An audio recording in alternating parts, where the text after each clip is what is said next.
All right, so you want to know how to get your cat to drink more water. That's a good question. Yeah, I'm always struggling with that myself, and we're taking a deep dive today on some guidance from International Cat Care. Oh, a great resource. Yeah, they really know their stuff. Yeah. And so we're gonna dive into their guide and see what we can learn. Sounds good. I got to admit, when I was reading this, I was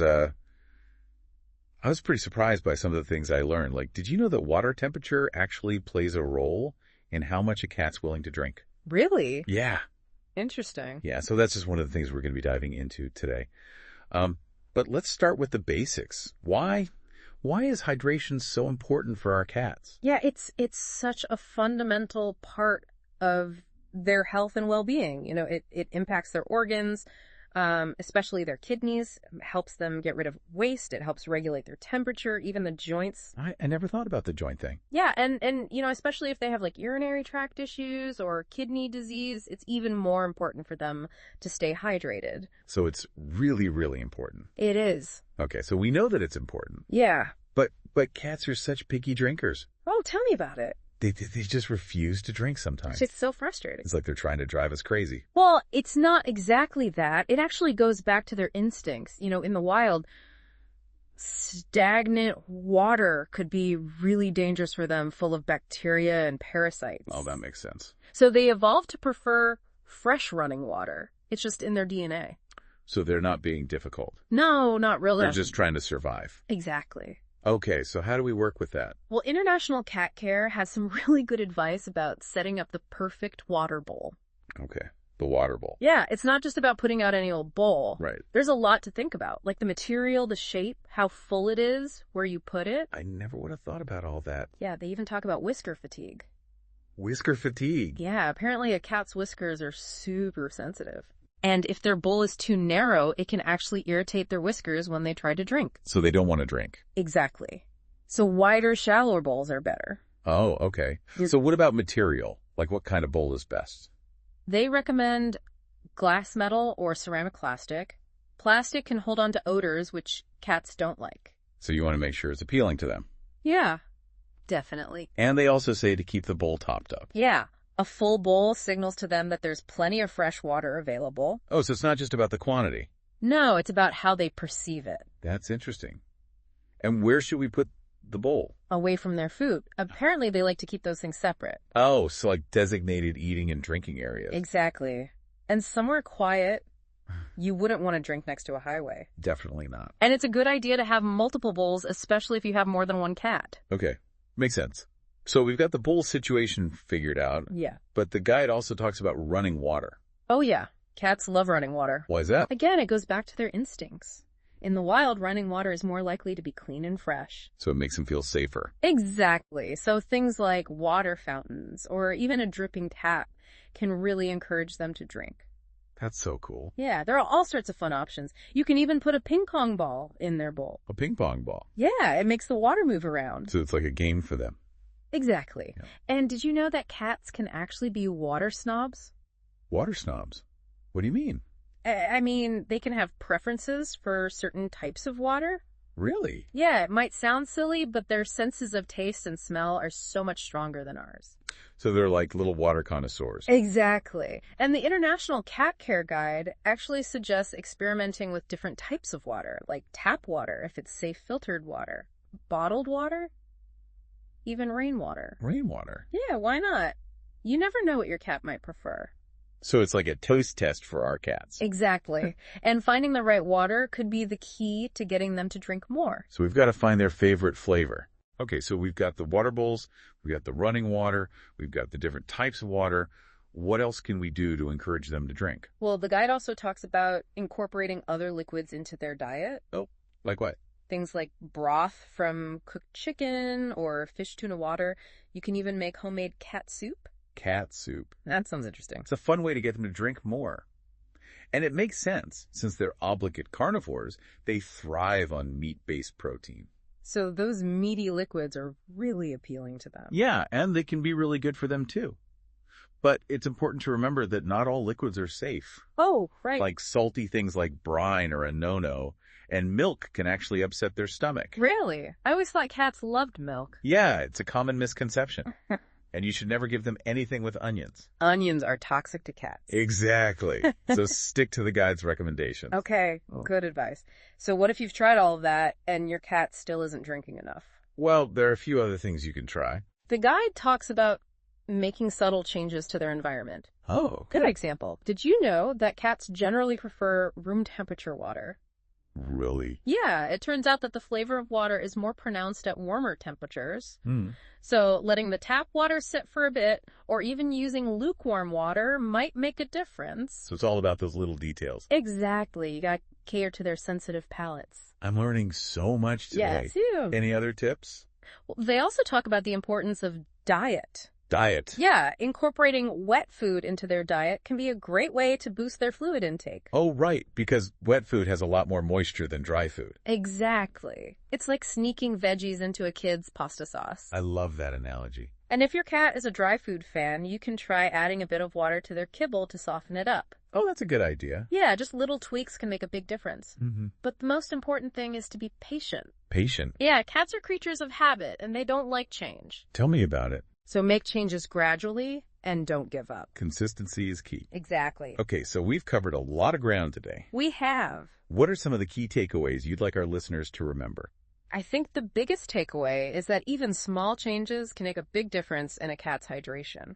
Okay. Providing multiple water sources, considering their preferences, and incorporating those enticing liquids can all contribute to a healthier and happier cat. I love that. Yeah.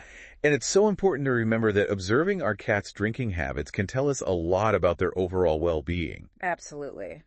And if you notice any significant changes or have any concerns, always consult with your veterinarian. Couldn't agree more. All right. Well, that brings us to the end of this fascinating exploration of feline hydration. It's been a pleasure. It really has. Yeah. I've learned so much today, and I hope our listeners have too. Me too. And you know, it's amazing how much we can learn about our cats when we take the time to really dive into these topics. Yeah, it's fascinating. Who knew there was so much to consider when it comes to something as simple as water? Right. It really shows how important it is to be curious and to look beyond the surface when it comes to pet care. And I think it's so cool how so many of these hydration tips connect back to a cat's natural instincts and evolutionary history. Absolutely. It's easy to forget that our domesticated companions still have those wild instincts within them. Even after all these years of living with humans. Exactly. And respecting those instincts is crucial to giving them the best possible care. Like their preference for running water and their sensitivity to bowl material and placement. Yeah, it all goes back to their innate drive to find safe and appealing water sources. Just like their ancestors in the wild. Exactly. It's a good reminder that our cats aren't just miniature humans with fur. Right. They have their own unique needs and perspectives. And we need to understand and respect those. Absolutely. And I think that understanding can make all the difference in building a strong, healthy, and enriching relationship with our feline companions. I completely agree. Well said. Well, I think that's a beautiful note to end on. It is. We've learned so much today about the intricacies of feline hydration, from the science behind their preferences to practical tips for encouraging them to drink more. It's been an eye-opening deep dive. It really has. And I hope our listeners feel empowered to put this knowledge into action, Me too. helping their beloved cats stay happy, healthy, and well hydrated. Absolutely. So to all the cat lovers out there, remember to observe your feline friends, experiment with different approaches, and most importantly, be patient. Good advice. Your cats will thank you for it, even if it's just with a gentle purr and a head boop. And until next time, may your water bowls be full and your cats be purring contentedly. Cheers to that. Cheers! Yeah. Like, they even suggest trying tap water if it's safe, of course, or filtered water, or bottled spring water. Oh, wow. They even say rainwater. Rainwater. For your cat. Yeah, it's like we're doing a taste test to find out what our cat likes best. Our cats are little water connoisseurs. I know, right? And speaking of enticing them to drink, the guide also had some suggestions about incorporating other liquids into their diet. Yeah, this is where it gets really interesting. Right. So they talk about adding things like broth or tuna water, even homemade cat soup. Yeah. Like, it sounds like we're making gourmet meals for our cats. It does. It's like gourmet hydration. Exactly. And it makes sense because cats are obligate carnivores, right? Yeah. Their bodies are designed to thrive on meat-based protein. So it makes sense that those meaty liquids would be appealing to them. Exactly. Plus, it's a good way to sneak in some extra hydration. Right. They specifically mentioned broth from cooked chicken or fish. Yeah. Which seems pretty easy. And who hasn't seen a cat go crazy for that tuna water? Oh, yeah, that's a classic. But you have to be careful, not all liquids are safe for cats. Oh, that's right. The guide specifically warns against anything salty like brine. Oh, okay. And milk can actually upset their stomachs. Milk? Really? I always thought cats loved milk. It's a common misconception. And you should never give them anything with onions. Right. Onions are toxic to cats. Exactly. So stick to the guide's recommendations. Okay, so we've got the fancy water bowls. Yeah. We've got the running water. Uh-huh. We've got the different types of water. Right. We've got the extra liquids. Yeah. What if you've tried all of that and your cat is still hesitant to drink? Well, the guide has a few more tricks up its sleeve. Oh, really? Like what? They say that even making small changes to their environment can help. Oh, okay. Like what kind of changes? Well, for example, did you know that cats generally prefer room temperature water over cold water? Really? Yeah. I've always just filled their bowl straight from the tap. It turns out that the flavor of water is actually stronger at warmer temperatures. Oh, that's interesting. So letting that tap water sit for a bit, or even using lukewarm water, could make a difference. Huh. So we're really catering to those sensitive palates. We are. Wow. Yeah. Any other hidden gems in the guide? Let me think. They also talk about how important diet is for hydration. Diet. Yeah, for instance, incorporating wet food into their diet can be a great way to increase their fluid intake. Oh, right, because wet food has a much higher moisture content than dry food. Exactly. It's like sneaking in those extra veggies. I love that. And if your cat loves dry food, you can always try adding a little water to their kibble. To soften it up. Yeah, exactly. Just little changes like that can make a big difference. But the most important thing is to be patient. Oh, yeah. I can imagine cats don't like change. No, they don't. They're creatures of habit. My cat freaks out if I move the furniture. Exactly. So be patient and persistent. Yeah. Make gradual changes and don't give up. Consistency is key. Exactly. Well, I feel like we've covered a ton of ground today. We have. It's been quite a deep dive. It really has. Yeah. So what are some of the key takeaways you want our listeners to remember? I think the biggest takeaway is that even small changes can make a big difference in a cat's hydration. Providing multiple water sources, considering their preferences and incorporating those enticing liquids, can all contribute to a healthier and happier cat. I love that. It's all about making it appealing to them. Exactly.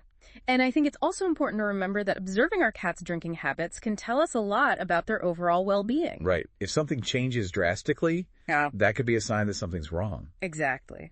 And if you notice any significant changes or have any concerns, always consult with your veterinarian. They're the experts. They are.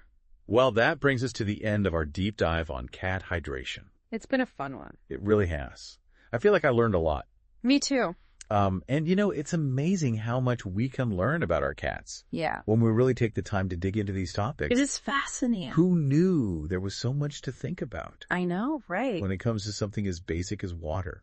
It just shows you how important it is to really think about our pets' needs. Yeah, to look beyond the surface. And I think it's so cool how a lot of these hydration tips really tie back to a cat's instincts. Right. And their evolutionary history. It's easy to forget that our house cats still have those wild instincts. Yeah, even after all these years of living with us. Exactly. And respecting those instincts is so important for their well-being. Like their preference for running water.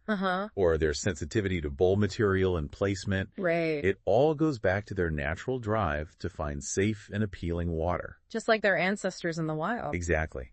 It's a good reminder that our cats aren't just little humans with fur. Definitely not. They have their own unique needs and perspectives. And it's up to us to understand and respect those. And I think that understanding can make all the difference in our relationship with them. Absolutely. Well said. That's a great note to end on. It is. We've learned so much today about the intricacies of feline hydration. It's been quite the journey. It has. From the science behind their preferences to practical tips for encouraging them to drink more. It's been an eye-opening deep dive. It really has. And I hope our listeners feel empowered. I hope so too. To use this knowledge to help their cats stay healthy and hydrated. Me too. So to all the cat lovers out there. Yes. Remember to observe your feline friends. Yeah. Experiment with different approaches. And most importantly, be patient. Great advice. Your cats will thank you for it. They will. Even if it's just with a gentle purr and a head boop. And until next time, may your water bowls be full and your cats be purring contentedly. Cheers to that.